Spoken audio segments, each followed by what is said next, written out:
Thanks so much for joining us for Impact State of Mind. My name is John Paul Parmigiani. I'm co-founder and CEO of Impact Hub New York Metropolitan Area. Impact Hub New York Metropolitan Area is a nonprofit supporting entrepreneurs and change makers through programs designed to help impactful ideas take off. We work across the New York metropolitan area broadly with focus areas in Manhattan, Queens, Newark, and Morristown, New Jersey. Impact Hub is a global association of more than 100 hubs in more than 50 countries around the world. Impact State of Mind is a virtual series that's created to support the social innovation ecosystem during the COVID-19 crisis. So thanks so much for joining today for today's session, which is Meet the Innovator, How Chocolate and Social Impact Came Together. I can tell you that I'm very excited to find out how they came together. We have today Alak Vasa, who is the founder of Elements Truffles, to tell us her story. So without further delay, I'm going to hand it over to my co-founder, Archana Shah, to lead the discussion. Thank you, JP, and welcome, Alak. Thank you so much for taking the time to indulge us with this great story that is Elements Truffle.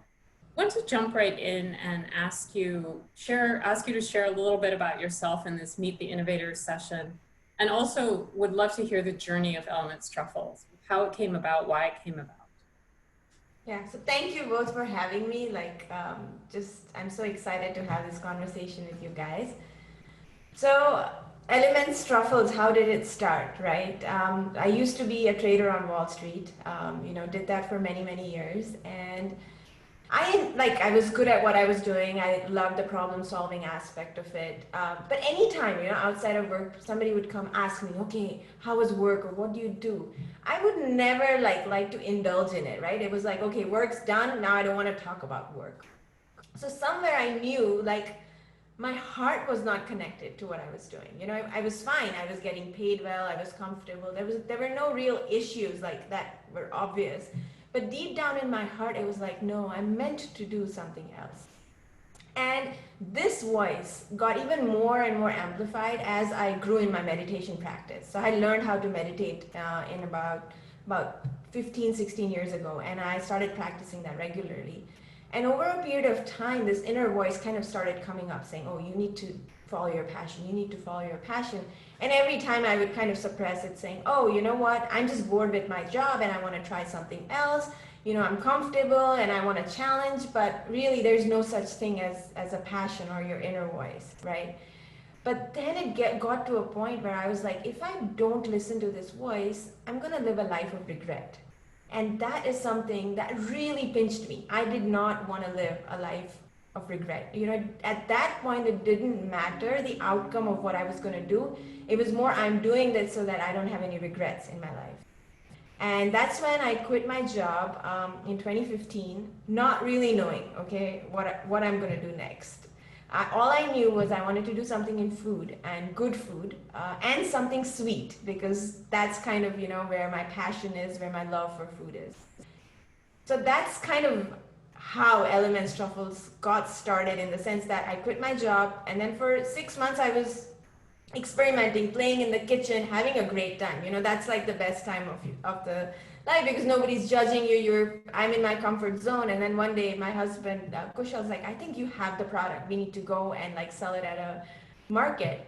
And I was so afraid, it was like judgment day, because now if people didn't like it, I had to go back to the drawing board. And I was afraid, did I fail already, even before getting out there.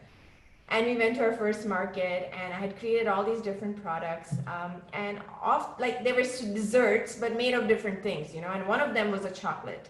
And that was one thing that got sold out of all the other things. And so that's when, Kushal and I, my husband, he's like, why don't you just focus on this chocolate and let's create a line of products for that. And coincidentally, I love chocolate. Chocolate is something that I always associate with happiness, with happy childhood memories. So that just kind of set right in. And we did our first show at Artisan Flea Market in Williamsburg. And again, I was afraid. I was like, I cannot take risks. So I made exactly that much chocolate that would cover the cost for that 2-day market. And on the first day itself, the market would end at 7, we got sold out by 6 p.m. And so I had to I didn't even have raw ingredients. We had to go to Whole Foods. We got all the ingredients. Next day morning, woke up at 4 in the morning, made a fresh batch of chocolates, and went to the market. And that day it got sold out by, 3. So that is what gave me the confidence that, okay, I want to jump into this and go for it. Wow. Wow, that's, I can relate to so much, and I'm sure many of our social innovators can relate so much to this journey of judgment and failure and what if and how. But I think your passion and your belief that this is the right thing for you, and if you try, the worst that can happen is you fail, but not trying is even worse. Exactly. So I'm a big fan of your chocolates, as you know. But I really wanted to highlight some of the principles and values that you've infused, literally, both in the chocolate, but also in the company as a whole. How is this? How are you affecting it? Social impact and community in your product and in the way you run your company. Yeah, so see, one of the things I felt, right, when I was working on Wall Street was that there was no juice, there was no soul to what I was doing. You were making money, but that was it. It was like a dry piece of bread, right? There was nothing to it. And so when we decided to start Elements Truffles, we were very clear that we wanted to have that heart. Because what happens when you run a business, right? You can get all caught up into making money, running the business, selling and marketing. And in all that, it can just become another enterprise like, working on Wall Street. And then, of course, I'm going to go back to that feeling of why am I doing this? So we wanted the why to be very clear before we even started, so that that is something that stayed as the fabric of the company.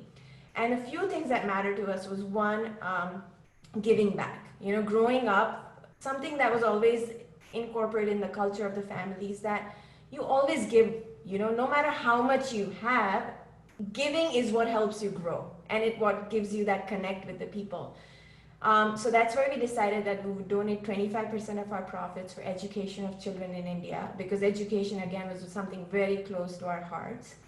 And then the second fundamental thing we wanted to make sure was that having humanness in the company. So being a human-centric company where people come first, whether it's the people who work for you or the partners that you work with, all of them should have similar value system where each person is treated as a human being first and then looked as an employee or a worker or a partner. And these were kind of the two key things that we integrated into the culture from day one. Wow. So I love that you started, even before the product became a company or a business, you started with your value system and a foundation on which you wanted to kind of go back to at every stage of growth and every stage of the company. So I'm going to pivot a little bit here and talk about the current environment, obviously. It's a very challenging environment for any kind of small business, especially, I know you're in retail, but you used to do a lot of food, flea markets and fairs, which are, open to the public, that got a lot of publicity for Elements Truffles and marketing. How have you navigated this space while maintaining, or have you been able to maintain your values and product integrity through this whole process? Yeah, that's the biggest thing, because for us, like, we had 3,000 stores to whom we supplied, chocolates to. And suddenly when COVID hit in March, that all dried up, right? Because most of the stores were like small businesses and they were closed down. And even the bigger grocery stores, people were not looking, walking around chocolate aisles, picking out which chocolate I want. They just wanted to pick up the basics and get back home. So our wholesale business got impacted tremendously, right? Now, as soon as that happened, the first thought that came to our mind is like, what about the team, right? Are we going to be able to have enough business to kind of support our team? That was the first question. And one thing that, me and my husband, we agreed upon was that we do not want to let go of anybody. We support them, even though, we're not making money, or, we might have to even go through a little bit of loss, but assuming that, this is going to be for a short period of time, let's just keep supporting them and let's get innovative. Let's create more business so that we can continue to support our staff, right? So I felt very good at that point of time that we had those values integrated in. because that really helped us keep the team. And I feel so proud and happy that we did not have to let go any of our staff. And, you know, luckily, like we were able to pivot and do online sales. Like online sales is what's picking up right now. And fortunately, we had started investing in it late last year, so we could just pick up on that momentum and push a lot of traffic in that direction. And you know, with the giving back aspect, also we were able to run a little campaign called, you know, Be My Quarantine, which created this ecosystem, right, where a small business, somebody supports a small business, we give them a discount, and for every purchase they made, we donated bars to like a healthcare professional. And that just changed the whole energy of the team. You know, when the team came together about this idea, they were so excited, like they wanted to go above and beyond to do it. So I feel when that fabric is kept alive, everybody in the team, no matter what the circumstances were, you know, it was very bleak, like the business was really going down, but everybody was smiling, you know, and working with that energy. And I felt like, I don't know, it was just a very beautiful moment in midst of all this. So that's amazing. And just you expressing this energy, you can tell that this was something you're excited about. And rather than focus on the lack of business or the bleak outlook that felt like everywhere you turned, the news was bad, that you focused on what could you do as a company with the values that you had to give back or to continue doing what you do in a manner that made sense. So for some of our social innovators out here that are probably going through some, you know, times of pivot, right? Pivoting is the, you know, big buzzword right now. Mm-hmm. What are some things that you feel were really important through that process? I know you said you invested in sort of online technology or platform late last year.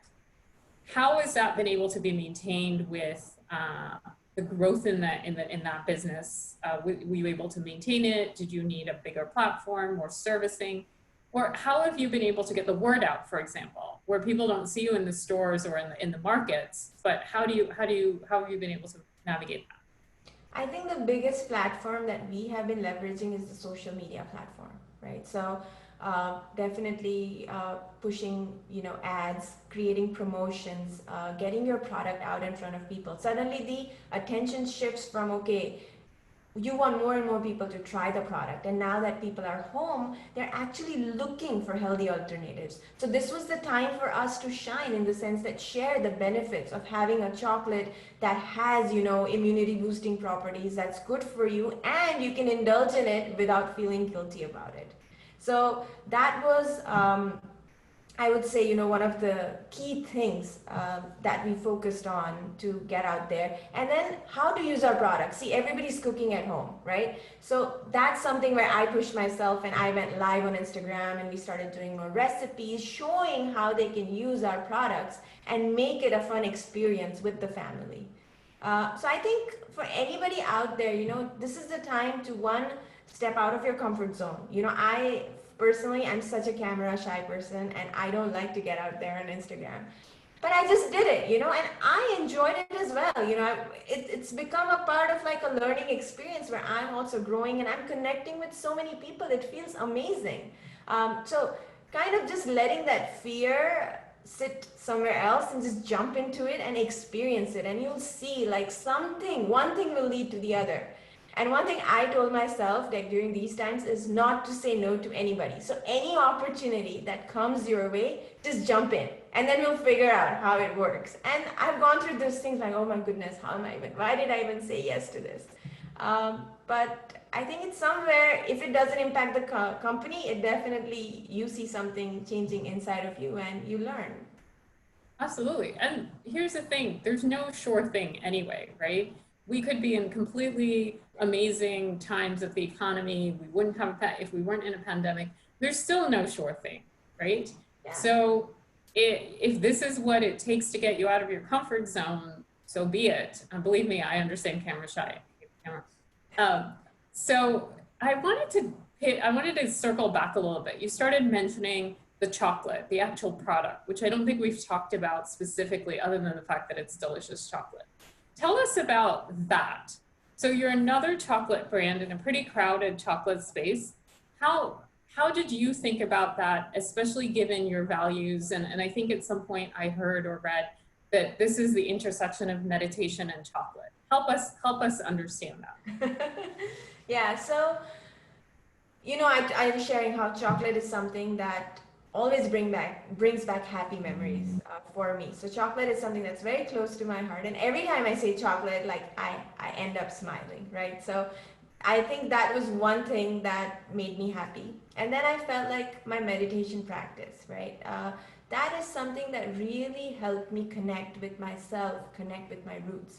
Like when we started meditating, I noticed our lifestyle started changing. We were bringing a lot of those values of Ayurveda, an ancient science, a sister science to yoga, in our food habits. Now, growing up, this science was just part of our daily life, but I never appreciated it. It was like, okay, I don't care, I don't want to know more.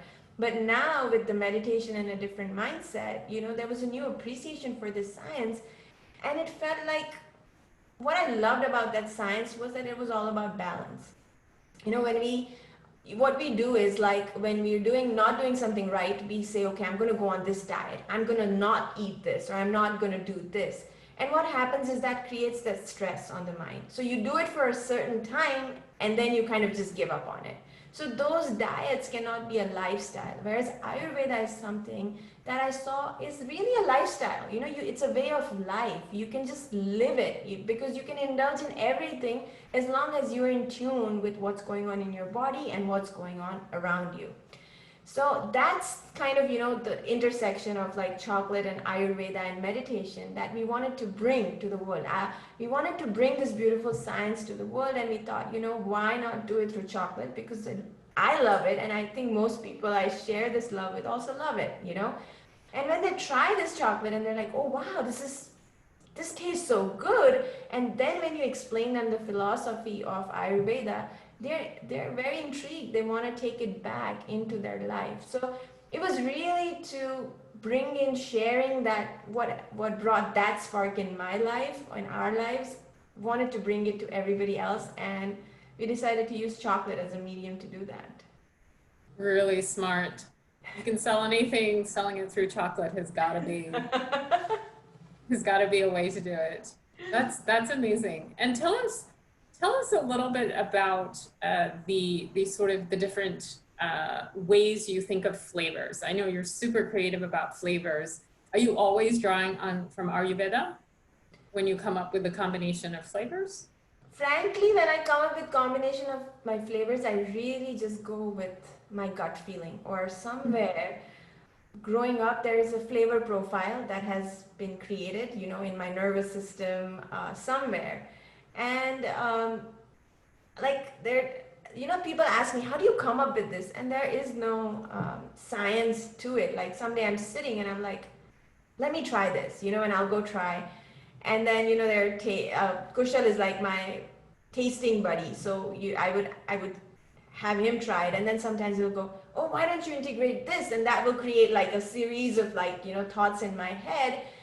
And then of course, somewhere bringing in that science, right? So, okay, how do I integrate this? Like one thing I loved about growing up was, turmeric and all these herbs, they're good for you, but they don't taste good. I know there are people out there who love like the taste of turmeric, but frankly, I remember, the turmeric milk or the haldi doodh that mom would bring every time I was sick. I didn't want to have it. I didn't like the taste of it. But every day this herb was integrated in our life, hiding it through the taste of the food. Like, that you would put it in like vegetables where you don't even taste it. And I thought that was such a sweet way of kind of integrating, these herbs and spices where you don't have to really get that pungent taste of it, but you get the benefits of those spices and herbs in it. So kind of just a mix of a lot of like growing up, some things that stuck with me, something that helped me. And yeah, that's what has led to this flavor profile. So for many of us, it's a cultural, we grew up with it. Like you said, there's a cultural aspect to it. But for those who have not been familiar with the process, I guess there was a lot of education that had to go on in terms of when you were sharing the chocolate, not just the taste, but like you were saying, you were explaining things. Um, I guess the broader question is, how are you positioning yourself within the community in terms of access to the product, in terms of marketing? Are you going through community groups? I know you said you were doing a lot of small business mom and pop shops, but with that being a little bit, those distribution channels being a little bit constrained right now, how have you rethought maybe that part of your distribution as things open up and maybe online sales will not be as much of a focus? So I think education, right? Like I think sharing how the chocolates are being made. So kind of giving them a peek into behind the scenes of the making. Like that's one thing I actually want to do more of. I don't think we've done enough of that. But also just kind of being out there.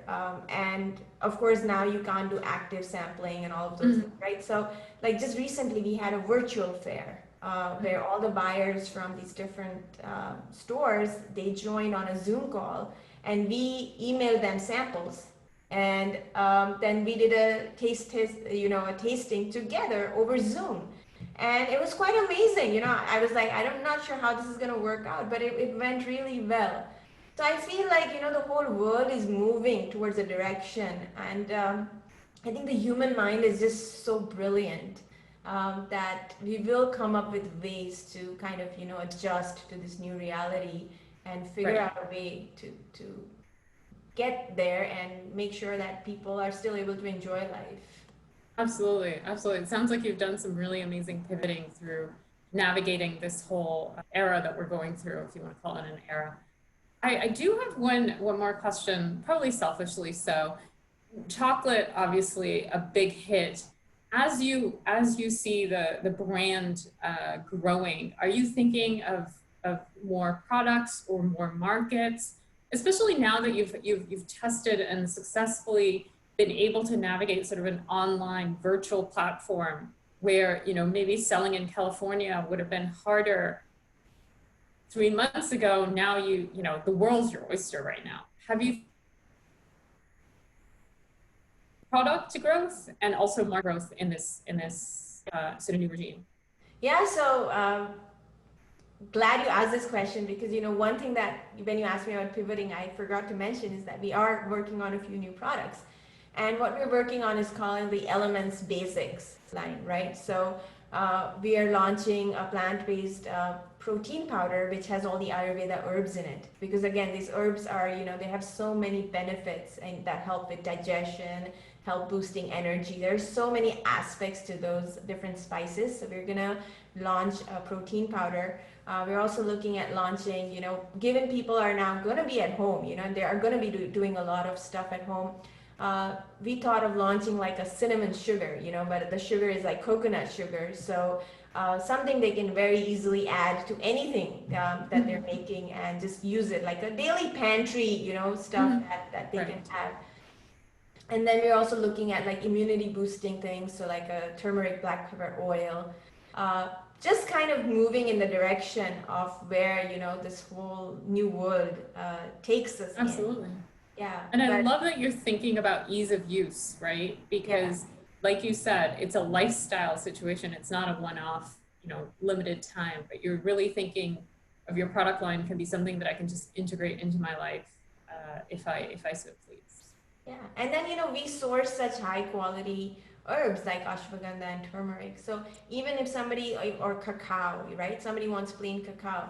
We want to make that accessible to our existing customers and anybody else. So we will just kind of make that available also. So if they just want to use it and create their own little creation, they have that flexibility. Absolutely.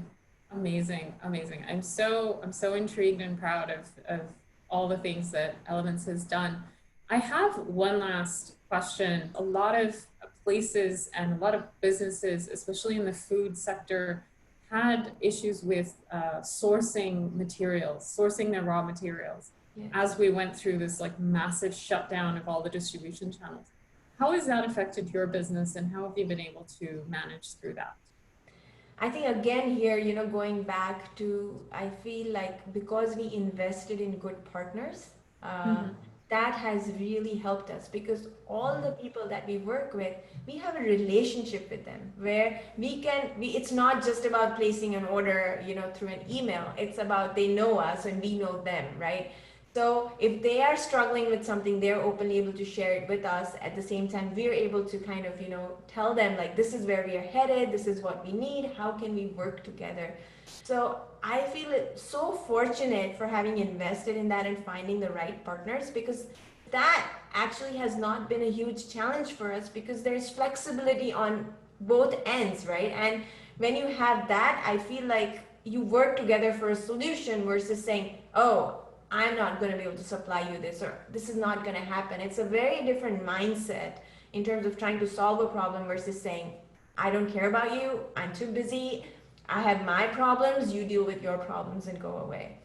So Wow. I feel very, very fortunate, very grateful for the community of partners we have. And, also that's another thing, like people who are placing orders online, so much patience, so much love. There have been times where we were not able to, deliver the product to them, especially because, some of our packaging was stuck. It was not more about the raw ingredients, but the packaging was actually stuck and it couldn't get to us. But I'm just amazed, by how people have really come up and shown their humanness and been there, like, oh, I understand these are tough times, don't worry about it. Just such kind, sweet emails. And that again shows that, even in these dark times, there is so much love, there's so much positivity. And people are really stepping up and being there for each other. Well, when you set out to do the right thing and you hang on to that, then the right thing happens, right? So it's not like this just came about because you are you and Elements is Elements, but it is, like you said, investing at the foundation level Yeah. with partners, with your team, with your product, so that there is authenticity and integrity in that and maintaining that through good times and bad times. So Alok, again, I am so forever grateful for the ability to, share your story and any parting inspiring words for our innovators here. All I would say is if you have a passion, if you feel like you want to do it, just go for it. Don't overthink it. The logic is never going to be able to plan for all the uncertainty that lies ahead of you. But all I can tell you is if you're willing to jump into it, you're willing to hustle, you're passionate about it, a solution will emerge, which may be even way better than you had ever imagined. And it's like the best roller coaster ride that you can ever get on. Just know that there is a safety belt. It's the universe, it's that hidden power that will always protect you. And that's how I've felt in this journey. So Amazing, amazing. So for our attendees out there, if I haven't convinced you or Alok has not convinced you, please go try Elements Truffles. They're delicious and good for you. And we thank you a lot, Alok, for your time, and we wish you well. thank you. Thank We you. have a discount code for all the viewers. It's iHub15. So they can use that to order anything on Elements Truffles if they'd like to. That's very kind of you. Thank you so much. Bye. Bye. Thank you.